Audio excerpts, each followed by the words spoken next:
Hi, everybody. How's everyone doing? I think we have a state of emergency.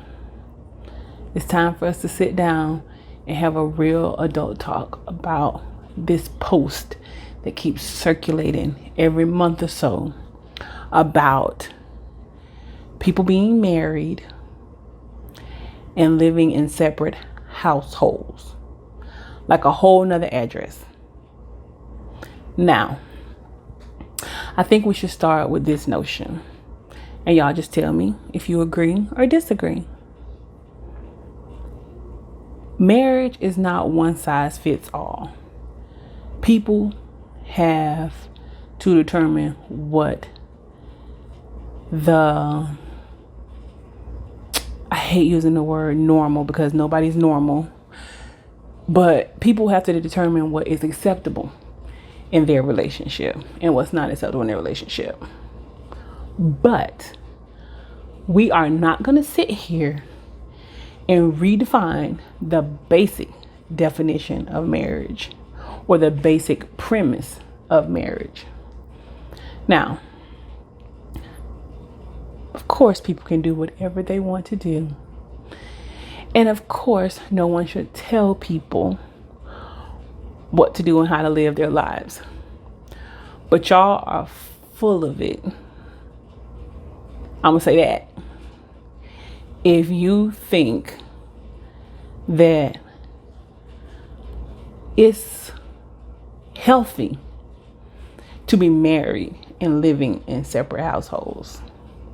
Now let's get this apples and oranges argument out of the way, because I see this one over and over and over again thrown out in the comments. Number one, if y'all are going to debate, stay on topic.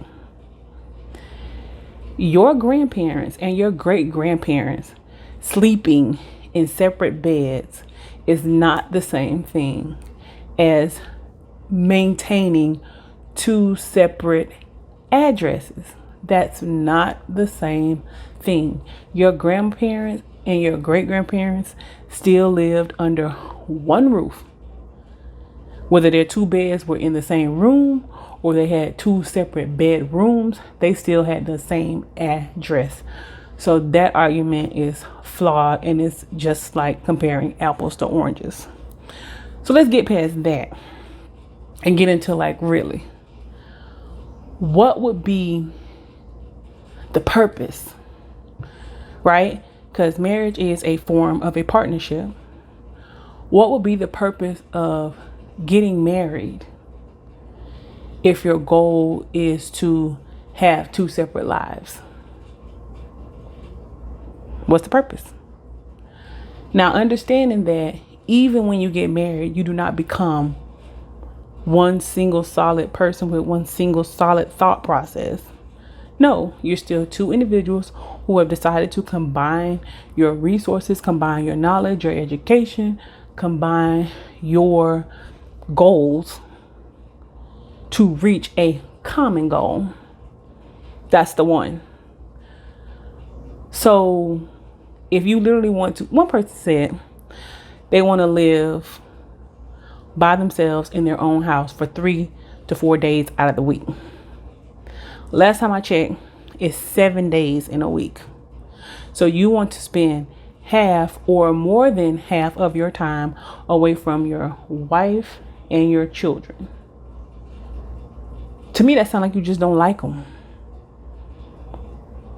The average person, the average working person, whether two partners are working, the husband and the wife, or the two spouses are working, they rack their brains trying to figure out how to spend more time with their families, how to spend more time with their spouses.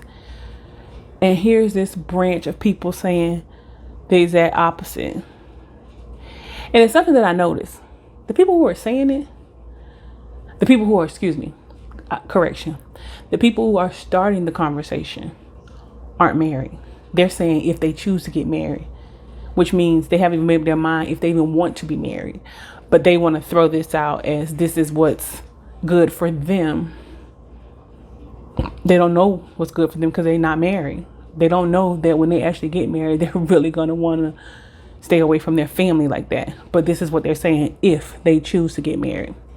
But the troubling part is that, troubling for me, maybe not for you, there are people in the comments also who are married saying, this is exactly how I live.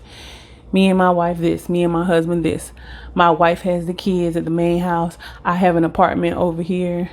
Y'all are single people, married on paper only. And the last time I checked, marriage is spiritual, physical, legal. Y'all are only legally married. Your spiritual and your physical are completely separate. So here's my question.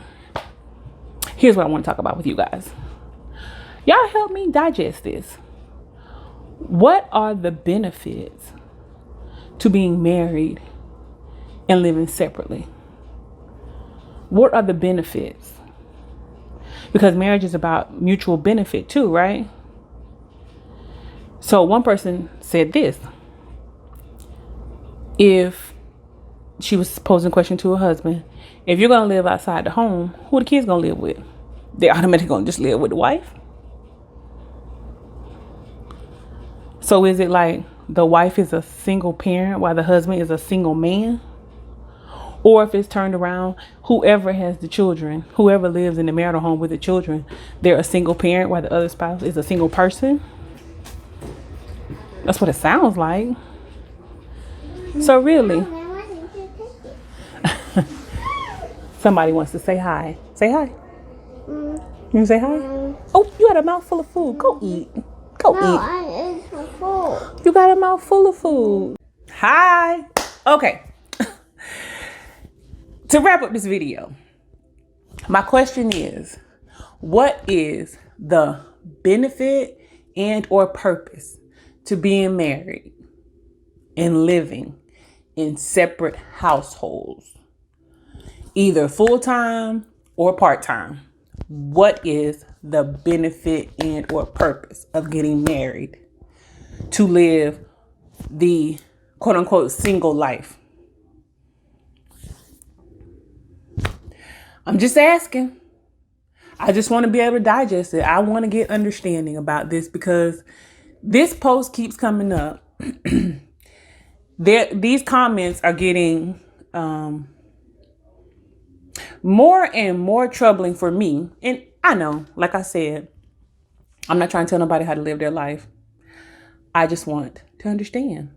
So I want to discuss it with other individuals and see what your thoughts and opinions are on this. Because my overall opinion is that a person that wants to get married and live at a separate address from their spouse has underlying deep-rooted trauma that they're not addressing. This goes way deeper than I want my personal space. I don't want someone in my personal space. Like, I don't want to share my space. Okay, then why get married? No, I'm no doctor. I'm not trying to diagnose. I just think that goes back to some unresolved trauma. But that's just my opinion. Come on, y'all. What are your thoughts? Let's talk about this. I really want to hear some other opinions.